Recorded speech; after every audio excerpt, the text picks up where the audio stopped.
무슨 권면이나 사랑의 무슨 위로나 성령의 무슨 교제나 긍휼이나 자비가 있거든.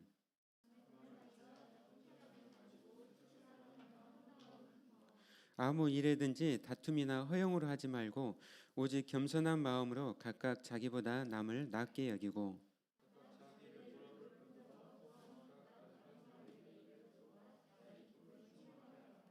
너희 안에 이 마음을 품으라. 곧 그리스도 예수의 마음이니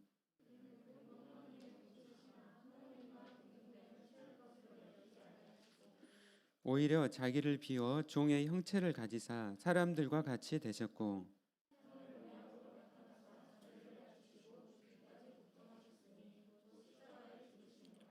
이러므로 하나님이 그를 지극히 높여 모든 이름 위에 뛰어난 이름을 주사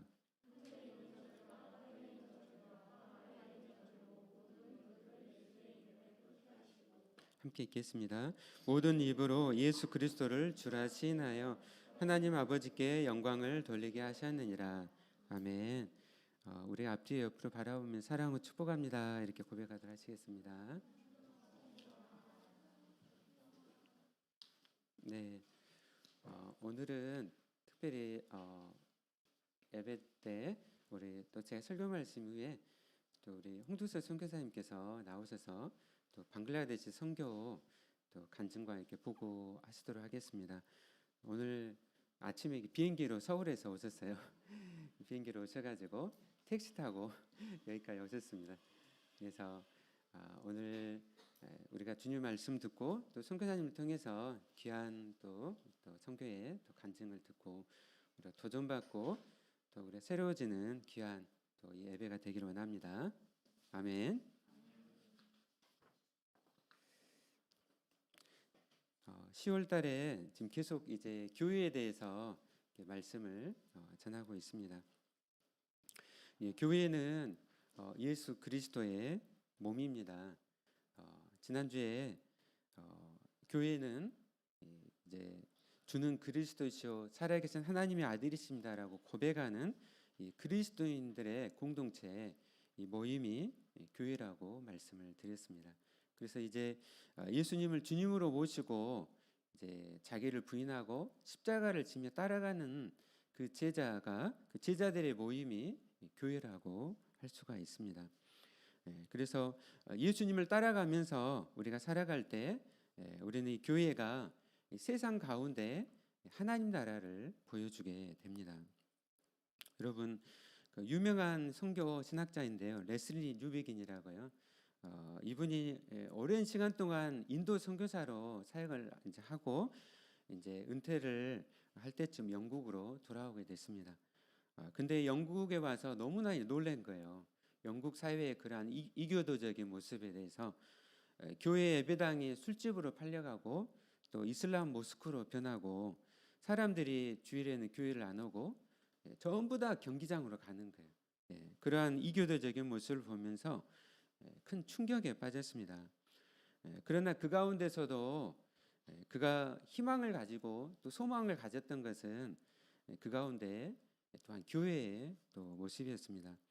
몰락하는 영국 교회의 그런 모습을 보면서도 하나님께서는 여전히 이 하나님의 나라를 세워가는 곳을 교회로 세우셨고 끝까지 이제 예수님이 다시 오실 때까지 교회를 통하여서 또 이 선교 사명을 감당케 하시기 때문에 그 교회를 보면서 그가 희망을 가지고 마지막까지 사명을 감당하였습니다.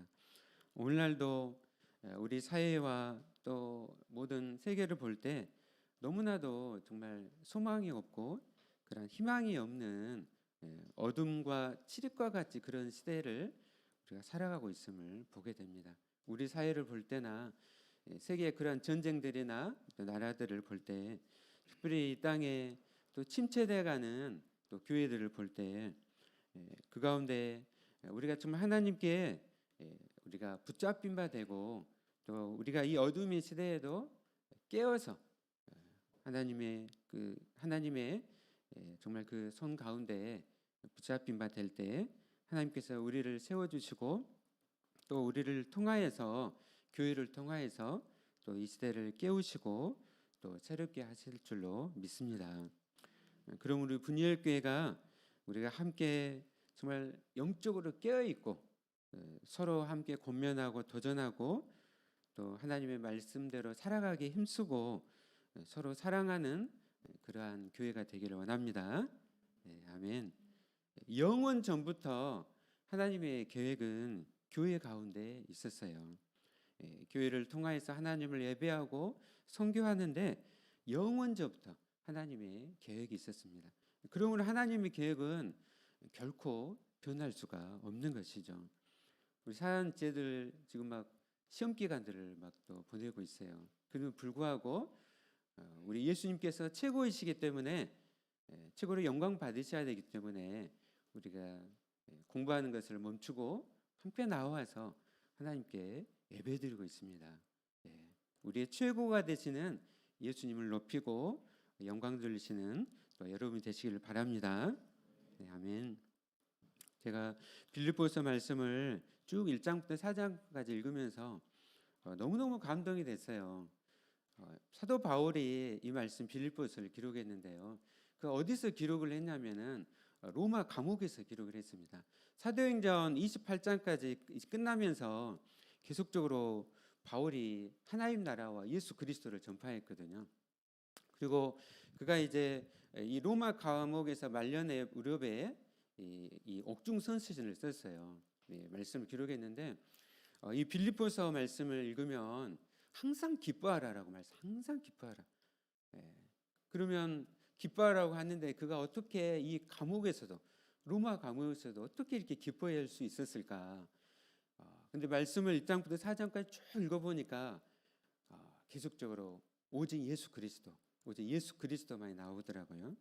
1장 21절에 이는 내게 사는 것이 그리스도니 죽는 것도 유익함이라. 그가 이 죽는 것도 유익함이라. 왜냐하면 내가 내 안에 예수 그리스도가 사시기 때문에 내가 죽는 것도 유익함이라. 예수님의 영원한 생명이 내 안에 거하고 있기 때문에 내가 죽는 것도 유익하다. 그 3장에 보면은 그동안에 내가 알았던 그 모든 것을 다 잃어버리고 비스물로 여김은 그리스도를 얻고 그 안에서 내가 발견되려 합니다. 여러분 정말 베드로는 바울은 정말 당대의 그런 최고의 그런 학자였어요. 오늘날로 따지면은 서울대학교와 같은 그런 학교를 나왔어요. 그리고 그 집안은 최고의 집안이었어요. 그리고 그는 이제 다소라는 곳에 태어나서 로마 시민권자였어요. 그리고 히브리, 헬라 그러한 모든 언어들을 다 능수능란하게 다 하는 그런 사람이었습니다. 근데 그가 어떻게 고백했냐면 그 모든 것을 내가 뱃솔로 여긴다. 똥처럼 여긴다. 똥처럼 여긴다. 오늘 내가 서울대학교 의과대학을 내가 다니고 있어요. 근데 내가 이것을 똥처럼 여긴다. 그걸 고백할 수 있는 지혜도 있어요. 내가 많은 자격증들 시험지를 합격했어요. 남들 부러워할 만한 것들 내가 다 땄어요. 갖췄어. 내가 그것을 다 똥처럼 여긴다. 그렇게 고백할 수 있는 지혜도 있습니까? 사도 바울은 그렇게 고백을 했어요. 내가 그 모든 것을 똥처럼 여긴다. 왜 그렇게 고백할 수 있을까요? 그런 것과 비교할 수 없는 분, 바로 예수 그리스도가 내 안에 계시기 때문입니다. 내가 예수님을 믿을 때 영원한 생명, 예수 그리스도의 영원한 생명을 얻었습니다. 내가 거듭났죠. 중생하게 됐죠. 여러분 믿습니까? 아멘.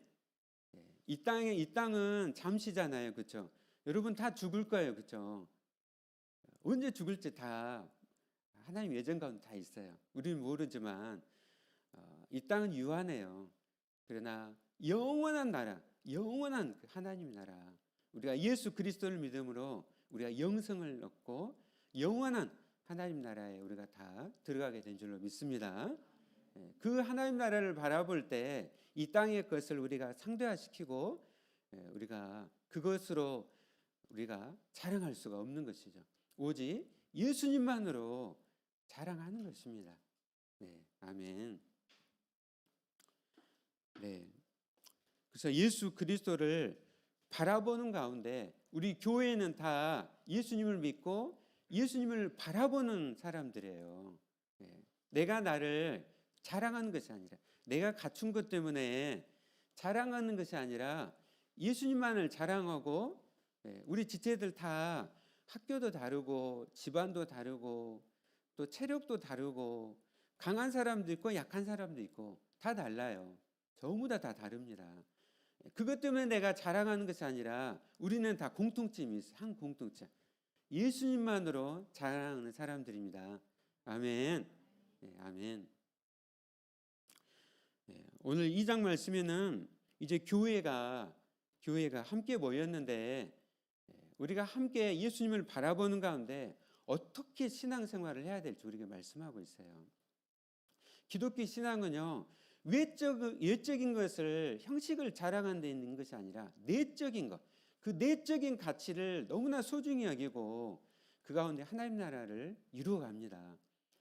우리가 갖춘 것 때문에, 분열교회가 갖춘 것 때문에 자랑하는 것이 아니라 우리가 하나님 나라에 속해서 사랑을 이루어가고 우리가 섬기며, 그 가치도 있잖아요. 하나님 나라의 의와 사랑과 기쁨으로 살아가는 것, 그 가치를 이루어가는 것이죠. 2장 1절 2절 말씀을 보면은, 그러므로 그리스도 안에 무슨 권면이나 사랑의 무슨 위로나 성령의 무슨 교제나 긍휼이나 자비가 있거든 마음을 같이하여 같은 사랑을 가지고 뜻을 합하며 한 마음을 품으라고 말씀하고 있습니다. 교회는 우리가 함께 한 마음을 품어야 됩니다. 교회가 마음이 나누고 서로 이렇게 분열하는 것이 아니라 하나님께서 우리를 구원하셨어요. 그리고 교회로 부르셨습니다. 교회가 우리는 서로 사랑하고 하나가 되어야 됩니다. 근데 여러분, 하나가 되려고 하는데 그 하나가 되는 게 쉬워요, 어려워요? 어렵죠. 그렇죠. 옆에 있는 지체들 가운데 모르는 지체들 막 있죠. 그렇죠? 우리가 사랑한다고 하는데 어떻게 옆에 있는 지체들, 모르는 지체들이 있을 수 있을까요? 사랑이 하나가 되는 게 쉽지 않다는 거죠. 그렇죠? 그런데 그 근거를 사도 바울은 말씀하고 있어요. 1절 말씀 있어요. 너희는 그리스도 안에 있다. 그리스도 안에 있다는 거죠. 여러분의 심령 가운데 이 시간 예수님께서 임재하고 계십니다. 아멘. 우리는 다 예수님께서 임재하고 계신 지체들이에요. 서로를 볼 때 그냥 우리가 세상 사람처럼 보는 것이 아니라 서로를 볼 때 우리 지체들 안에 예수 그리스도께서 계시는구나. 예수님께서 그 안에 계셔서 지체들을 권면하고 사랑으로 위로하고 계시고, 그리고 한 성령으로 우리가 모시며 살고 있습니다. 우리가 예수님을 믿을 때 성령님이 우리 안에 내주하세요. 날마다 내 삶 가운데 성령님께서 함께 하시면서 힘들고 지칠 때마다 쓰러졌을 때 이렇게 세우시고 위로하고 계십니다. 한 성령님을 모시고 계세요. 아멘. 각각이 아니라 한 성령 안에서 우리는 함께 거하고 있습니다. 그래서 서로를 바라볼 때 한 주님, 한 성령님을 모시고 있기 때문에 그 안에서 우리가 하나가 되기 위해서 우리가 힘써야 되는 것이죠. 내가 억지로 막 이렇게 하는 것이 아니라 내가 한 가족이 되었음을 생각할 때는 어때요? 자발적으로 기쁨으로 어떻게 사랑하기 위해 힘쓰게 되잖아요. 그렇죠? 여러분 부모님과 한 가족을 생각하십시오. 형제 자매를 생각하십시오. 할 때 어때요? 가족이기 때문에 어땠습니까? 부모를 사랑하죠. 그렇죠? 형제 자매를 사랑하죠. 그렇죠? 가족이기 때문에 우리가 한 가족임을 알 때 사랑할 수 있는 힘이 생기는 것이죠. 하나가 되기 위해 힘쓰는 것이죠. 우리가 늘 어떤 존재인가를, 우리가 교회에 왔는데 서로를 볼 때 어떤 존재인가를 한 가족됨을 기억하라는 것이죠. 아멘. 그래서 한 마음을 품는데 구체적으로 사도 바울은 말씀합니다. 겸손함으로 각각 자기보다 남을 낮게 여기고 자기를 돌볼 뿐만 아니라 다른 사람들의 일을 돌보라고 말씀하고 있습니다. 예. 겸손은 너무나도 우리 기독교에서 중요합니다. 여러분 어거스틴 아신가요? 어거스틴. 예. 어거스틴이 이렇게 말했습니다. 첫째도 겸손이요, 둘째도 겸손이요, 셋째도 겸손이다. 교회에서는 오직 겸손인 것이죠. 우리가 자랑하고 교만하는 것이 아니라 우리가 겸손함으로 이렇게 교회를 이루어가는 것이죠. 이 겸손은 하나님 앞에서 자신의 한계와 허물을 인정하고, 우리가 모두 죄인들이었잖아요. 그럼에도 불구하고 우리 함께 찬양했습니다. 그럼에도 불구하고 in spite of 그럼에도 불구하고 우리가 죄인됨에도 불구하고 그럼에도 불구하고 하나님 우리를 사랑하셨고 아들을 보내셔서 십자가에 못 박게 하심으로 우리를 구원하셨습니다. 이 그럼에도 불구하고의 사랑을 받았기 때문에 우리가 항상 겸손해야 되는 것이죠. 우리가 자랑할 것이 없는 것이죠. 그리고 함께 우리가 공동체로 섬기면서 우리는 다 허물과 약점들을 가지고 있습니다. 그러므로 옆에 있는 지체들의 또 도움을 받는 것, 이것도 겸손인 것이에요. 나는 지체들의 도움을 하나도 받을 필요가 없다. 나는 그냥 다 갖추고 있다. 그렇게 생각하는 지체들 있습니까? 네, 나는 지체들로부터 위로를 받을 필요가 전혀 없다. 나는 나 혼자로 충분하다.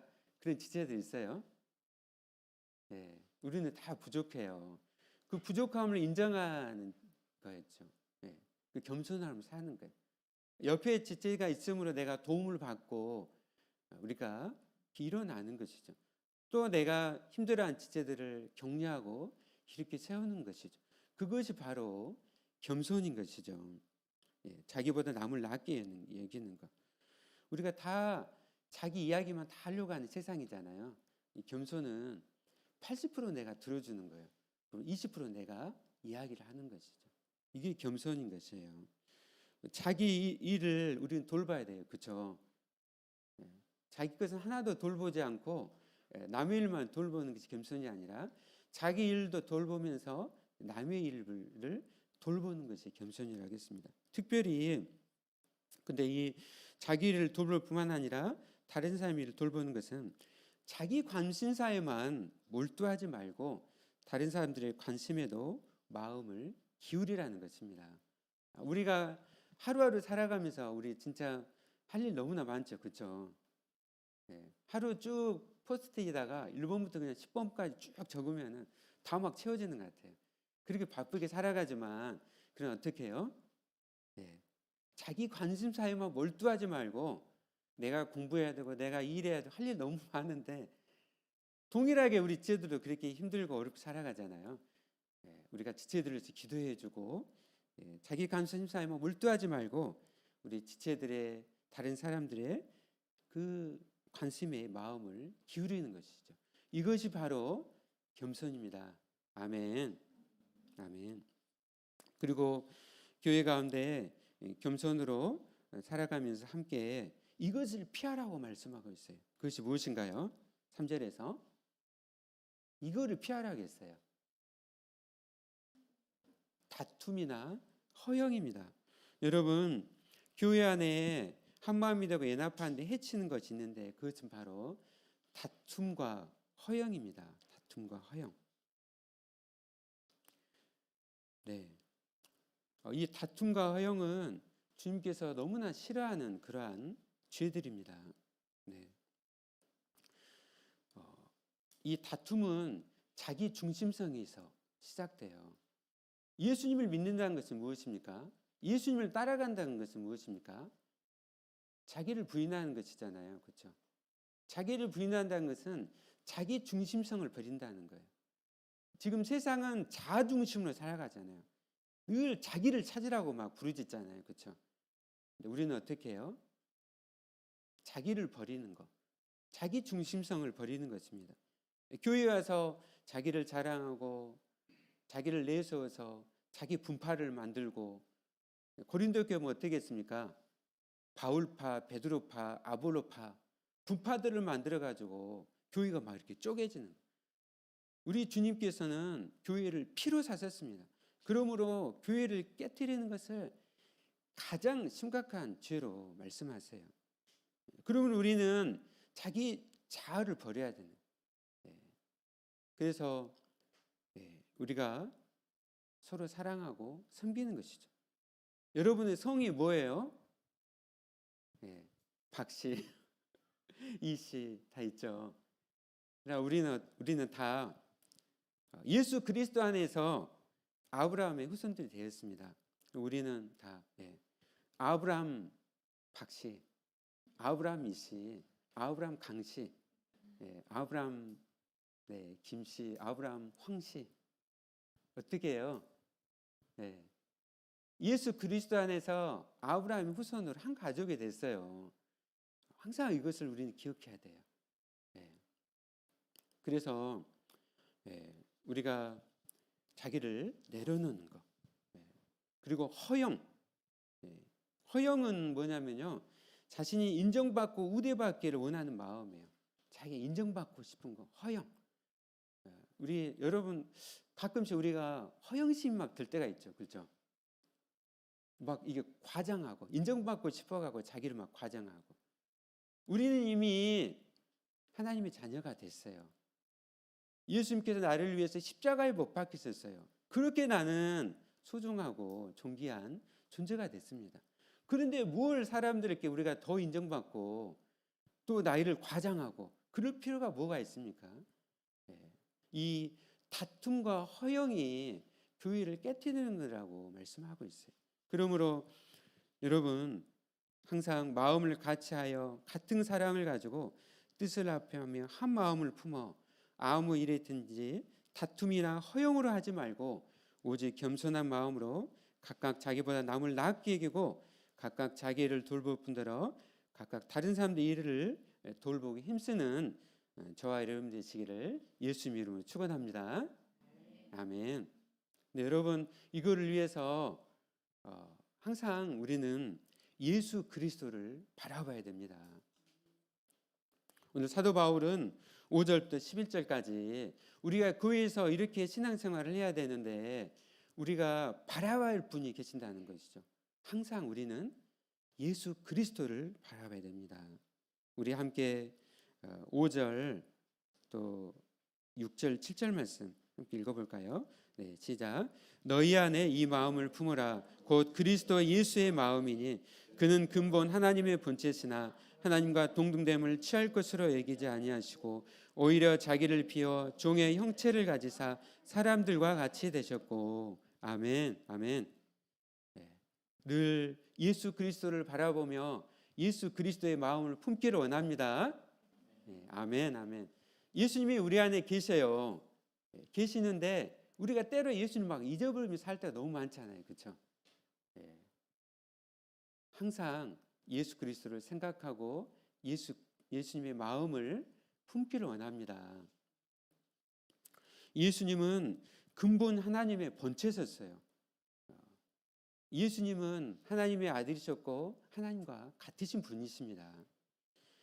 그 영광과 그 권세가 하나님과 같으세요. 그럼에도 불구하고 하나님과 동등됨을 취할 것으로 여기지 않으시고 자기를 비우셔서 종의 형체를 가지시고 사람들과 같이 되셨습니다. 성육신 하셨다는 것이죠. 하나님과 같으신데 우리를 구원하시기 위해서 이 땅에 사람의 몸을 입고 낮아지셨어요. 낮아지셨습니다. 우리처럼 똑같이 고통을 다 겪으시고 체휼하시고 율법을 만드셨지만 그 율법 아래 자발적으로 순종을 하셨습니다. 예수님은 이렇게 낮아지심으로 이 땅에 오셨습니다. 우리가 예수님의 마음을 품으면서 동일하게 우리도 이 땅을 살아가면서 예수님처럼 낮아지고 또 섬김으로 우리가 살아가야 되는 것이죠. 예수님께서 우리를 구원하시기 어떻게 해요? 이 땅에 직접 오셨잖아요. 그처럼 우리도 공동체를 섬기면서 어떻게 해요? 낮아지고 그리고 옆에 있는 지체들의 아픔을 그 눈물을 우리가 알아야 되는 것이죠. 그걸 알려면 어떻게 해야 됩니까?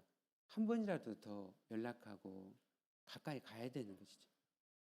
우리 주님께서 우리를 구원하시기 위해서 이 죄악된 세상에 직접 찾아오시고 낮아지셨습니다. 그처럼 우리도 이렇게 삶을 살아가야 되는 것이죠. 예수님께서는 우리를 사랑하실 때 십자가를 지셨습니다. 이것이 바로 기독교이고 예수님의 모습입니다. 우리가 함께 우리가 서로 먼저 무엇을 해주기를 기다리지 말고 내가 먼저 결심해서 우리가 자신을 내려놓고 우리 지체들을 섬기고 우리 함께 나아가기를 원합니다. 또한 이 모습은 교회에서뿐만 아니라 우리가 세상에서도 동일합니다. 내가 갖춘 걸 세상에서도 막 드러내고 자랑하고 과시하는 것이 아니라 예수님을 닮아서 우리가 섬김으로 사랑으로 낮아짐으로 살아가는 것이죠. 오늘날 왜 교회들이 비판을 받는가요? 세상처럼 똑같이 힘자랑하기 때문인 거예요. 교회를 막 더 확장하려고 막 건물을 더 그래서 시민들이 더 막 피해를 받고 그냥 힘자랑하는 것이 아니라 건물로 자랑하는 것이 아니라 또 사람 숫자로 자랑하는 것이 아니라 그 안에 누가 권세 있는 사람이 있는 곳에서 자랑하는 것이 아니라 주님이 피로 사신 교회 우리가 서로를 존귀히 여기고 사랑하는 가운데 그 사랑을 세상 가운데 또 흘려보내므로 교회가 하나님 나라를 보여주는 것이죠. 아멘. 아멘. 그리고 마지막으로 이 9절에서 10절에서는 하나님께서 예수님께서 이 땅에 낮아지시고 십자가를 지셨는데 예수님을 이제 하나님 보좌 우편으로 올리시고 온 세상을 통치하시는 그 통치권을 예수 그리스도께 주셨다라고 말씀하고 있습니다. 그러면 오늘 우리가 예배드릴 때 예수님 앞에 무릎 꿇고 예수님의 이름을 높이고 우리가 영광 돌려야 되는 줄로 믿습니다. 그리고 온 세상을 바라보십시오. 아직도 하나님께 반역하고 우상 숭배하는 저 세상을 향하여서 우리가 복음을 전해야 되는 것이죠. 온 세상과 세계 민족 열방들이 아직도 복음을 듣지 못해서 주님 앞에 무릎 꿇고 예배드리지도 않고 그들이 죽음과 사망으로 멸망의 길로 가고 있습니다. 오늘 온 세상을 통치하고 계시는 예수 그리스도 온 열방이 그 예수님 앞에 나와 무릎 꿇고 예배드리도록 우리가 함께 힘쓰고 기도하고 복음을 전해야 될 줄로 믿습니다. 겸손한 마음으로 살아가십시오. 병든 자들을 돌보고 굶주린 자를 먹이며 갇힌 자를 돌보고 불우한 이들과 장애가 있는 이들을 돌보면서 주님의 사랑을 전하시는 저와 여러분 모든 삶이 되시기를 예수님 이름으로 축원합니다. 아멘. 아멘. 이 시간 함께 말씀을 붙잡고